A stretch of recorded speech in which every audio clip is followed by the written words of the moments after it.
십자가는 예수님이 얼마나 크신 사랑을 가지고 있는지 그것의 증거입니다. 그렇다면 부활은 무엇의 증거일까요?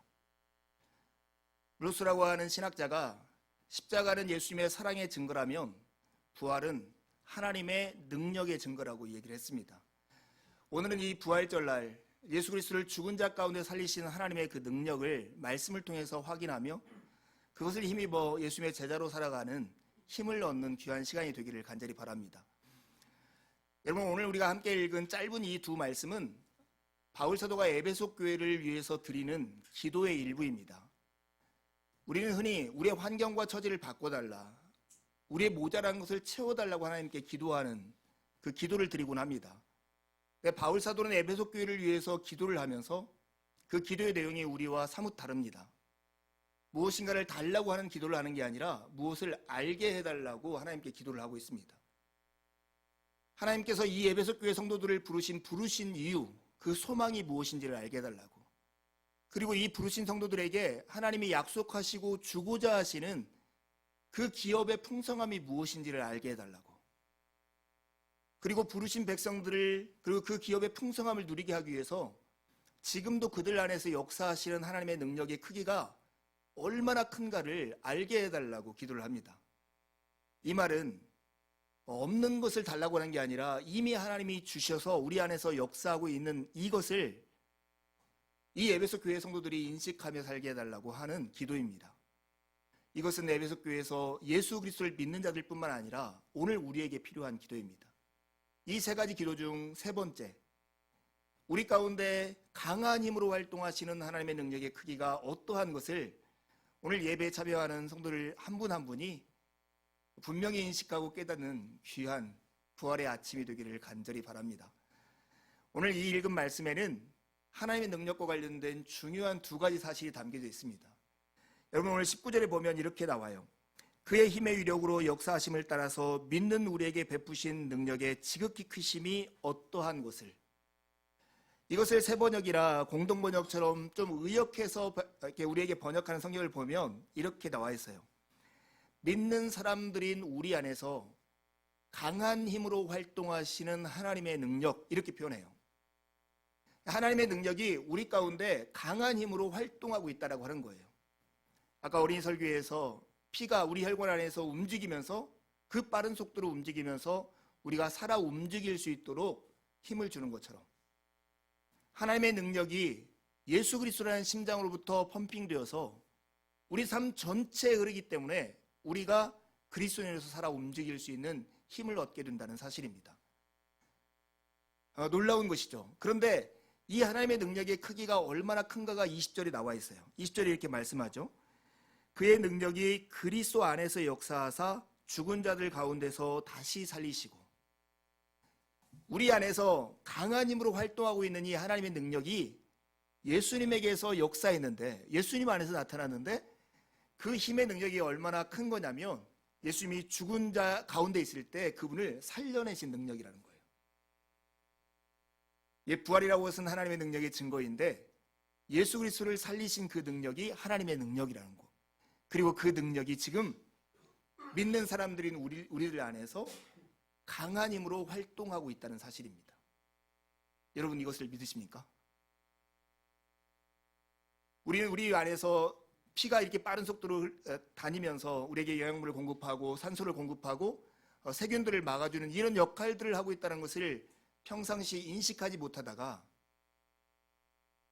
몸이 아프거나 다치거나 피가 나거나 피가 문제가 있을 때 그것을 깨닫게 되는 것처럼 그리스도인으로 살면서도 평상시 삶 속에서는 그것들을 인식하고 있지 못하다 무엇인가 문제가 생길 때만 하나님의 능력을 갈급하고 하나님이 우리에게 능력 주시기를 원할 때가 참 많은 것 같습니다.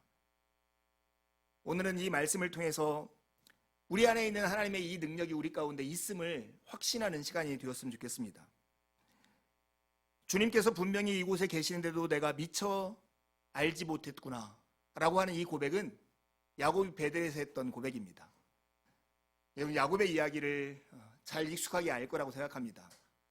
야곱이 자기 형과 아버지를 속여서 장자의 명분을 받고 축복을 받은 다음에 이제 복수를 당할 위기에 있었어요.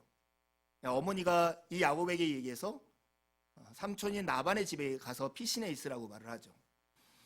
우리 같은 시대에 용산역이나 아니면 강남 고속터미널에 가서 표를 끊어가지고 차 타고 가면 될 수 있는 거리라면, 그리고 옛날에 어릴 때 나를 참 아껴줬던 삼촌이라면 괜찮을 거예요.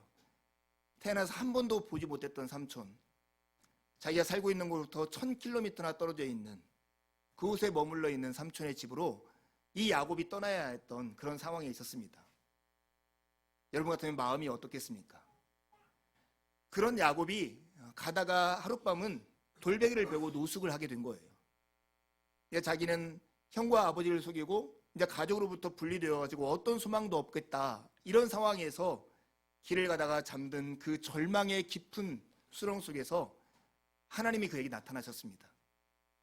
하늘과 땅 사이에 사닥다리가 놓이고 천사가 오르내리려 그리는 것을, 그 광경을 보게 된 것입니다. 그리고 그때 야곱이 외쳤던 그 고백이 바로 이 고백입니다. 주님께서 분명 여기 계시는데도 내가 미처 알지 못했구나 하는 고백이에요.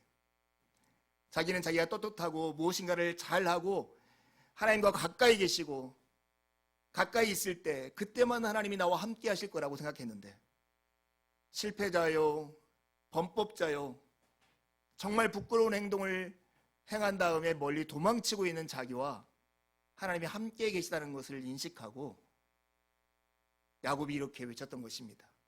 사랑하는 여러분, 하나님이 우리와 함께 계시고 그분이 우리에게 능력을 주시고 하나님이 우리를 언약하신 대로 우리를 묶고 붙들고 계시다는 것을 인식하지 못하면 우리는 은혜의 자리로부터 도망가고 하나님으로부터 나 자신을 숨기기 마련입니다. 그러나 은혜로우신 하나님이 우리의 모자람과 부족함에도 불구하고 우리를 부르시고 우리를 당신의 자녀로 감싸신다는 이 사실을 알 때 우리는 하나님으로부터 도망치는 대신에 하나님을 바라보며 이렇게 고백할 수 있습니다. 하나님이 여기 계시거늘 내가 미처 알지 못했구나. 하나님은 우리와 함께 계십니다. 세상 끝날까지 내가 너희와 함께 할 것이라고 약속하셨습니다.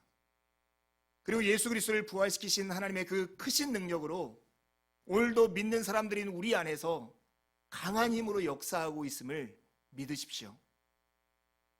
이 믿음이 여러분에게 일상을 예수님의 제자로 살아갈 수 있는 힘을 줄 것입니다. 말씀을 준비하면서 우리가 왜 하나님의 능력이 우리의 삶 안에서 강한 힘으로 역사하는데도 불구하고 이것을 인식하지 못하고 이해하지 못하고 가난한 사람처럼 우리가 살고 있을까, 이런 생각을 했습니다. 이유는 두 가지였고 그 두 가지에 대한 질문을 이 말씀을 통해서 답변해 보려고 합니다. 첫 번째는 하나님이 주신 은혜에 대한 갈망과 하나님이 주시고자 하는 그 갈망 사이의 차이가 우리 안에 늘 하나님의 은혜가 부족하구나 하는 생각을 만들구나 하는 생각이 들었습니다. 이번 주에 어떤 강의를 듣다가 강사가 자기 자신을 이렇게 소개하는 거예요. 자신은 서울대학교를 나와서 미국에서 공학 박사를 하고 와서 한국의 대기업에서 임원을 하고 지금은 다른 일을 하고 있다고.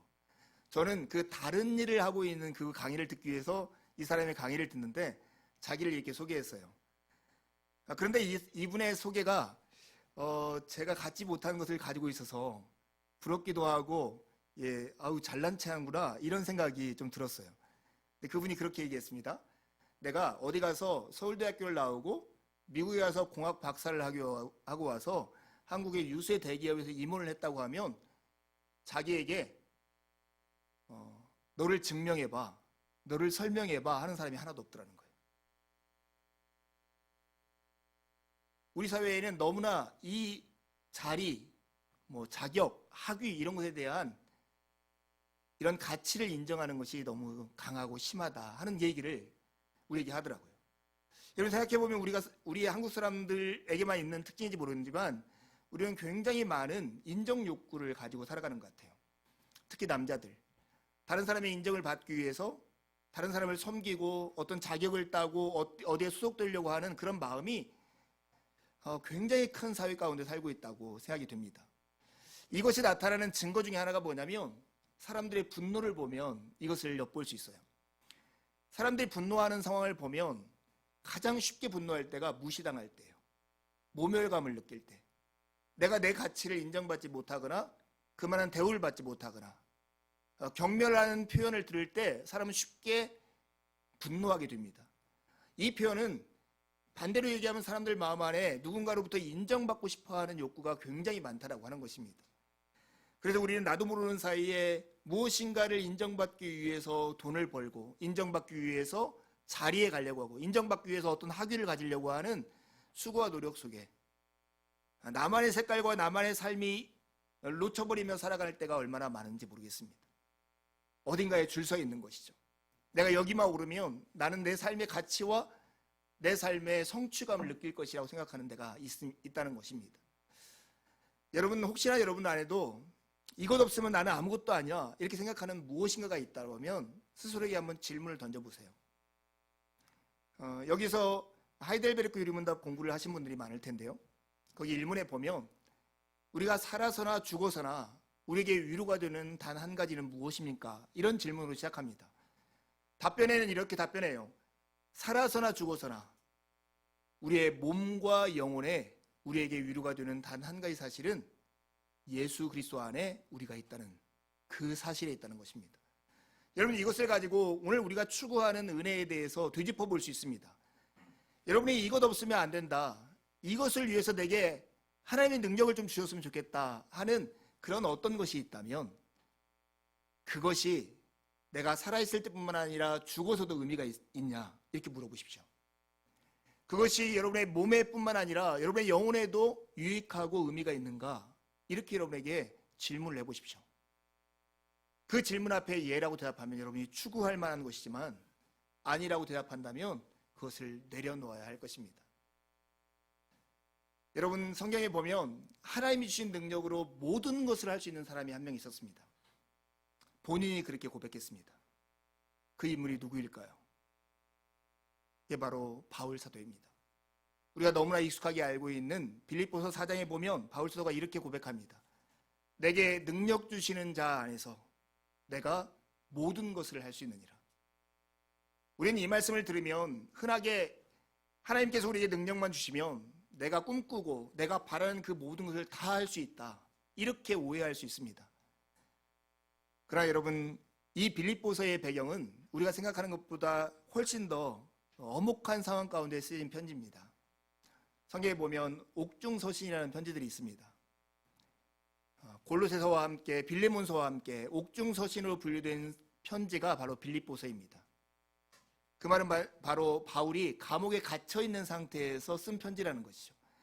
감옥에 갇혀 있는 상태에서 빌립보 교회에게 쓴 편지가 빌립보서입니다. 빌립보 교회는 참 정이 많았던 교회였던 것 같아요. 그래서 이 바울 사도가 감옥에 갇힌 것을 알기 때문에 바울 사도를 도우려고 많은 노력을 했습니다. 사실은 그 빌립보를 떠날 때, 그 마게도냐 지역을 떠날 때도 헌금했고, 또 데살로니가 지역에 있을 때도 여러 번 바울 사도를 위해서 헌금했던 교회가 빌립보 교회였습니다. 그런데 감옥에 갇혀 있을 때 바울을 위해서 헌금한 교회도 빌립보 교회였어요. 우리처럼 감옥에 가면 국가에서 따뜻한 방에 옷에 먹을 것을 주는 이런 사회가 아니었습니다. 로마 시대의 감옥은 먹을 것을 전혀 주지 않아서 누군가 후원자가 그 먹을 것을 주지 않으면 그 안에서 굶어 죽는 구조로 되어 있었습니다. 바울처럼 어디를 의지할 곳이 없는 유랑하는 전도자의 입장에서 어느 교회가 기억하고 그들을 돕고 먹을 수 있는 환경을 준다는 것은 참으로 중요했죠. 근데 빌립보 교회가 그 일을 했어요. 에바브로 디도편에 후원금을 가지고 와서 생활할 수 있도록 했을 때 바울 사도가 이 후원금을 받은 다음에 정말 기쁘다고 얘기합니다. 빌립보서 4장 10절에 바울 사도가 이렇게 얘기해요. 내가 그리스도와 그의 부활과 그의 권능에 4장 10절입니다. 내가 주 안에서 크게 기뻐함은 너희가 나를 생각하던 것이 이제 다시 싹이 남이니 너희가 또한 이를 위하여 생각은 하였으나 기회가 없었느니라. 이 후원금을 딱 받은 다음에 바울 사도가 너무나 기쁘다는 거예요. 그것이 너희들 마음 안에 나를 생각하는 마음의 씨앗이 이렇게 싹이 돋아나는 것을 보기 때문에 기쁘다고 얘기하죠. 그런데 바울 사도가 이 기쁜 이유를 11절에 이렇게 얘기해요. 내가 궁핍함으로 말하는 것이 아니라 어떠한 형편에서든지 나는 자족하기를 배웠노라. 이 후원금을 받고 이제 배에 굶을 일은 없네, 배고픈 일은 없네, 이것 때문에 내가 기쁜 것이 아니다. 나는 이런 거 없어서 살 수 있는, 자족할 수 있는 비결을 가진 사람이야. 기뻐하는 이유가 14절에 나옵니다. 너희가 내 괴로움에 함께 참여하였으니 잘하였도다. 이게 바울의 기쁨이 단순히 후원금을 받아서 자기가 이제 배고프지 않기 때문에 기뻐하는 것이 아니라, 빌립보 교회들이 바울의 심정, 바울이 왜 자처해서 이 고난에 참여하고 있는가, 이것을 알아서 이 고난에 참여하는 것을 보고 바울 사도가 너무 기쁘다고 이야기를 하는 것입니다. 사도 바울은 자신에게 능력 주시는 하나님을 힘입어 자신은 무슨 일이든지 할 수 있다라고 얘기했습니다. 즉 자기가 사도로서 그리스도로서 살아가는 삶의 에너지 역할을 하는 것은 너희들이 보내준 돈이 아니라 하나님이 내게 주시는 능력이다, 이렇게 고백하는 것입니다. 바울 사도가 이렇게 고백하는 것이 진짜 세상 물정을 몰라가서 그럴까요? 우리처럼 진짜 먹을 것이 없고 돈이 없어서 미래가 불안한 사람들, 그런 사람들이 어떻게 이렇게 말할 수 있습니까? 이렇게 우리가 반문할 수 있을까요? 아닙니다. 바울 사도는 19절에 이런 믿음의 고백을 해요. 나의 하나님이 그리스도 예수 안에서 영광 가운데 그 풍성한 대로 너희 모든 쓸 것을 채우시리라. 바울 사도는 지금까지 경험을 통해서 고백하고 믿음을 통해서 앞으로를 고백하듯이 하나님께서 그리스도 예수 안에서 우리의 쓸 모든 것을 채워주실 것이라는 것을 믿었습니다. 그리고 빌립보 교회를 통해서 이 후원을 받는 것도 하나님이 공급해 주시는 그 일환으로 자기가 받는 것인 것을 알았던 것입니다. 여러분, 그렇다면 바울 사도가 가지고 있는 능력, 나는 모든 것을 할 수 있다고 할 때 그 능력은 무엇이었을까요? 바울 사도의 고백은 자족할 수 있는 비결, 그게 바로 그의 능력이었습니다. 무엇 무엇에도 처할 줄 아는 비결, 이게 바울이 가지고 있는 능력이었습니다. 하나님께서 그 능력으로 바울 사도 안에서 일하셨고, 그 덕분에 그는 어떠한 처지에서도 하나님이 자기를 부르시고 자기를 통해서 이루시려고 하는 그 일을 하지 못할 때가 한 번도 없었다는 것입니다. 어떤 처지에서도 만족하고 어떤 경우에도 적응할 수 있는 삶의 패턴을 자기가 갖게 되었다라고 이야기를 합니다. 사랑하는 여러분, 오늘 설교 제목이 레지스탕스입니다. 레지스탕스는 2차 세계대전 때 파시즘 정권에 의해서 정복당했던 프랑스 안에서 그것에 대해서 저항하면서 일어난 저항운동자들, 그들이 레지스탕스입니다. 프랑스어로 저항이라는 뜻이죠. 그리스도인들은 파시즘 정권 안에서 무엇인가 좋은 자리를 얻기 위해서 공무원 시험을 보거나 아니면 그들에게 도움을 받아서 큰 사업을 이루려고 노력하는 그런 자리에 서 있는 사람들이 아니라 파시즘 정권에 저항하는 저항자들처럼 서 있는 사람들입니다.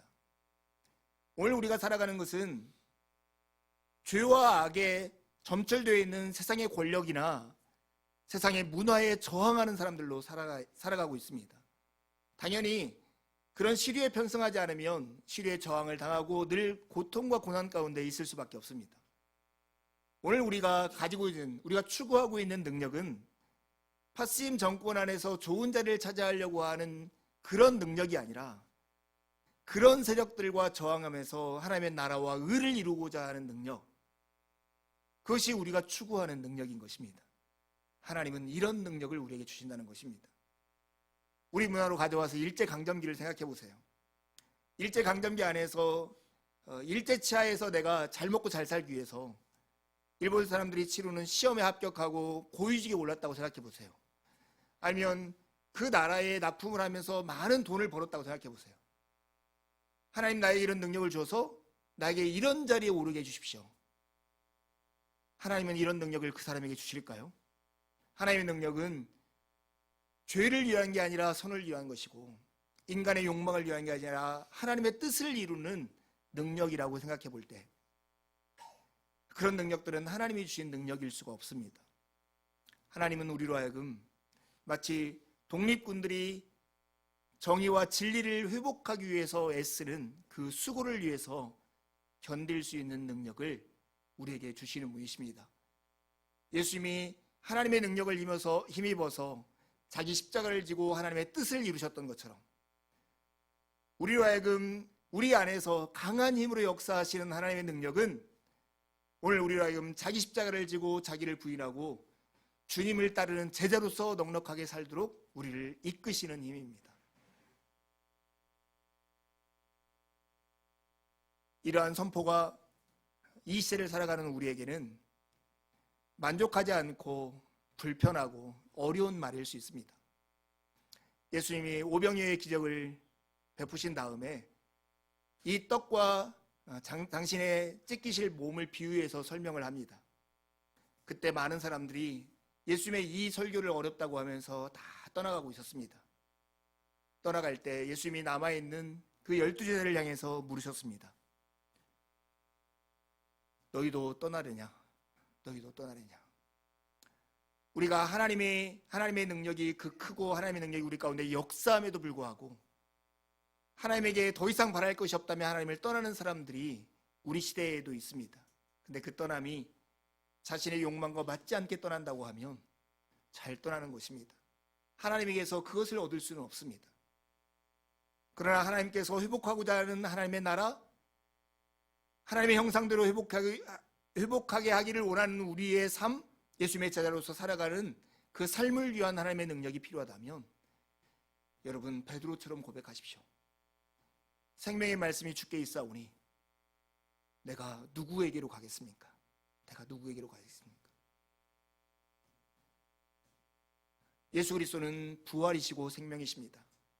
우리 모두가 죽지만 우리의 생명 되시는 그리스도 안에서 우리의 죽음은 이 땅에서의 죄 짓는 것을 그치는 것뿐입니다. 영원한 생명 안으로 들어가는 문과 같습니다. 그분이 우리 가운데 심장처럼 활동하심으로 이 땅에 하나님의 형상대로 살아갈 수 있는 능력을 지금도 우리 안에서 강한 힘으로 역사하고 있습니다. 오늘 부활의 아침 여러분에게 중요한 한 가지 도전을 하고 싶습니다. 얼마 전에 최인아 책방을 운영하는 그 대표가 돈을 많이 벌 수 있는 자리를 팽개치고 조그마한 책방을 열어서 자기가 운영하는 그 이유를 이렇게 설명했습니다. 어려움에도 불구하고 그것을 무릅쓰게 하는 힘이 있는데 그 힘은 하고 싶다고 하는 나의 건강한 욕망이었다고. 사람들은 자기가 정말 하고 싶어하는 그 일을 위해서 고통과 어려움들을 감내해냅니다. 여러분 삶에도 분명히 힘들고 어려움에도 불구하고 감내하는 것들이 있을 거예요. 자녀를 위해서, 가족을 위해서 어려움과 수모를 감내하는 엄마 아빠들이 있지 않습니까? 미래의 어떤 목표를 위해서 오늘 일터에서의 수모와 어려움들을 감내하는 현실들이 있지 않습니까? 네, 여러분들이 무엇을 위해서, 어떤 하고 싶은 일을 위해서 오늘 어려움들을 감내하고 있냐 하는 것입니다. 예수 그리스도를 믿는 것은 예수님을 우리의 도우미로 삼아서 우리의 욕망을 이루는 삶의 모습이 아닙니다. 예수님께서 우리를 부르시는 그 부르심을 위해서 그것이 가장 거룩하고 아름답고 가장 복되고 건강한 욕망이기 때문에 하나님 나라가 나의 욕망이고 예수 그리스도가 나의 유일한 소망이기 때문에 예수님을 따라가는 제자로서 오늘 살아가는 삶의 고난과 어려움을 감내하는 것이 제자로서 살아가는 삶입니다. 그것이 예수 그리스도를 믿는 것입니다. 여러분 그 길을 가시겠습니까? 사랑하는 여러분, 그 길이 가장 복된 길이고 영광스러운 길은 예수 그리스도의 부활이 오늘 우리에게 증명하는 것입니다. 세상이 다 절망이라고, 세상이 다 틀렸다라고 말하는 순간이 십자가였습니다. 예수님은 종교 법정에서도, 로마 법정에서도 사형에 언도되어서 십자가로 갔습니다. 예수님의 주장하는 것과 예수님이 말씀하시는 것이 다 틀렸다고 사람들은 생각했습니다. 그런데 하늘 아버지께서 이 세상의 판결을 뒤집으셔 버렸습니다. 예수님이 옳다고, 세상에 틀렸다고. 오늘도 이 부활의 아침 우리가 기억해야 합니다.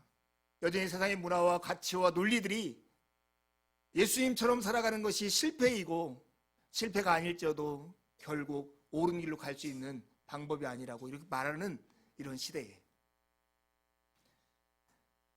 기독교에 전하는 복음의 메시지를 십자가에 달려고 하는 이 시대에 하나님의 이 부활의 아침에 십자가가 옳다, 예수가 옳다, 예수의 길만이 생명의 길이다 말씀하신 그 선포를 여러분 마음 안에 새기시기를 간절히 바랍니다.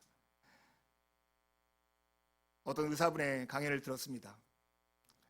세상에서 이 병에 걸리면 한 명도 살아남지 못하고 다 죽는 병이 있다는 거예요. 그러면서 그분이 답한 것이 공수병이었습니다. 예전에 개에 물리면 걸린다는, 물이 무서워서 물을 먹지 못하면 그런 사람들은 약이 없다라고 하는 거예요. 그런 다음에 그분이 두 번째로 위험한 병, 한 번 아프면 회복이 안 되는 병에 대해서 얘기했습니다. 그 병이 혈관 질환이었어요. 뇌출혈, 심장 이런 병에 걸리면 그 상태로부터 조금도 호전될 수 있는 가능성이 없다는 거예요. 저희 집안은 그 혈관 질환이 있습니다. 저희 어머니도 뇌율증으로 돌아가시고 그래서 그렇기 때문에 이 관심이 혹하더라고요. 근데 이분이 이렇게 문제만 제기하는 게 아니라 건강을 위해서 방법을 제시했어요. 하루에 이렇게만 하면 건강하게 살 수 있을 것입니다. 심장의 박동이 느껴질 만큼 하루에 5분에서 10분을 걸으라는 거예요. 걷는 속도는 빨리 걸으면서 말은 할 수 있는데 노래는 부를 수 없을 정도의 속도로 걸으라고 해요. 그러면 혈관에 탄력이 생겨서 혈관에 문제가 생기지 않을 거다 이렇게 말을 했습니다. 여러분, 제가 이 설교를 준비하면서 이야기가 떠올랐어요. 여러분 안에 예수 그리스도를 죽은 자 가운데 살려내신 하나님의 능력이 혈관 속의 피처럼 강한 힘으로 활동하고 있습니다. 우리가 예수님의 제자로 살고자 한다면, 하나님 나라의 백성으로 살고자 하면 하나님이 그 능력을 우리에게 공급해 주십니다. 혈관이 건강하고 피의 흐름이 좋으면 그 사람이 건강한 것처럼 하나님의 능력이 우리 안에서 잘 흐르도록 우리의 몸이 준비되면 우리는 정말 그와 같은 삶을 살 수 있을 것입니다. 오늘 그렇게 살 수 있는 두 가지 방법이 엠마오로 가는 두 제자와 예수님이 만나는 장면에서 우리는 알 수 있습니다. 그 첫 번째 방법은 하나님의 말씀을 읽고 묵상하고 암송하는 걸 통해서 그렇습니다. 부활절날 오후였어요. 엠마오로 가는 두 제자는 낙심한 끝에 예루살렘으로부터 북서쪽으로 12km 떨어져 있는 엠마오라는 마을로 가고 있었습니다. 근데 그 옆에 부활하신 예수님이 그들과 함께 걸으셨습니다. 낙심해 있는 그들에게 왜 이렇게 낙심해 있어? 아니, 당신은 예루살렘에서 일어난 일도 알지 못합니까? 우리가 고대했던 메시아가 죽었어요. 아, 그래요? 그러면 정말 죽었는가 봅시다 하면서 성경 전체를 가지고 그리스도가 고난을 통해서 영광에 들어야 할 것을 말씀하셨습니다. 이 두 제자가 나중에 이렇게 고백해요. 우리가 그때 성경 전체를 통해서 우리에게 말씀해 주실 때 우리의 마음이 뜨거워지지 않았더냐? 뜨거워지지 않았더냐? 여러분, 하나님의 능력이 우리 가운데 강한 힘으로 활동하고 있다고 하는 것, 그것을 인식하고 그 힘의 능력을 우리가 정말로 살아 움직이게 하는 힘을 가지고 살아가기 위해서는 하나님의 말씀 전체를 통해서 그리스도가 누구이시고 그리스도가 어떻게 행하시는 일인지를 읽고 듣고 묵상하고 암송하고 연구하는 일에 참여하셔야 합니다. 그때 여러분은 하나님의 능력을 경험할 것입니다. 두 번째, 예수님은 그래도 예수님을 알아보지 못하는 자들에 의해서 떡을 들고 축복하며 감사하는 기도를 하신 다음에 떼어서 그들에게 나눠줬습니다. 떡을 먹은 이 제자들의 눈이 밝아져서 그제서야 예수님인 것을 알아보게 되었습니다. 여러분, 이 하나님의 말씀과 이 성찬, 이 두 가지를 통해서 그의 눈이 밝아지고 그들 안에 하나님의 능력이 강한 힘으로 활동하는 것을 그들이 경험하게 되었던 것입니다. 우리가 드리는 예배, 이 예배는 초대교회부터 지금까지 두 가지 축으로 구성되어 있습니다. 하나는 말씀의 예전이고 하나는 성찬의 예전입니다. 우리가 성찬을 1년에 몇 차례밖에 행하지 못하지만 원래 두 가지를 통해서 그리스도가 지금 이곳에 계시고 하나님이 예수 그리스도를 죽은 자 가운데 살리신 그 능력으로 우리 가운데 강한 힘으로 활동하고 있다는 것을 임재를 경험하는 시간이 예배의 자리입니다. 사랑하는 여러분, 파멸로 가든 회복으로 가든 우리는 예배하는 대상을 닮아가게 되어 있습니다. 말씀과 성찬에 있는 예배의 자리, 오늘 이 자리에서 우리 모두가 믿는 우리 안에서 강한 힘으로 활동하시는 하나님의 능력을 경험했으면 좋겠습니다. 그때에서 우리는 세상의 정보 용수 속에서 가지고 있는 마음속에 있는 불안과 뜻도 알지 못하는 두려움으로부터 자유롭게 되는 힘을 얻게 될 것입니다. 오늘 말씀을 요약하면서 여러분 나누겠습니다.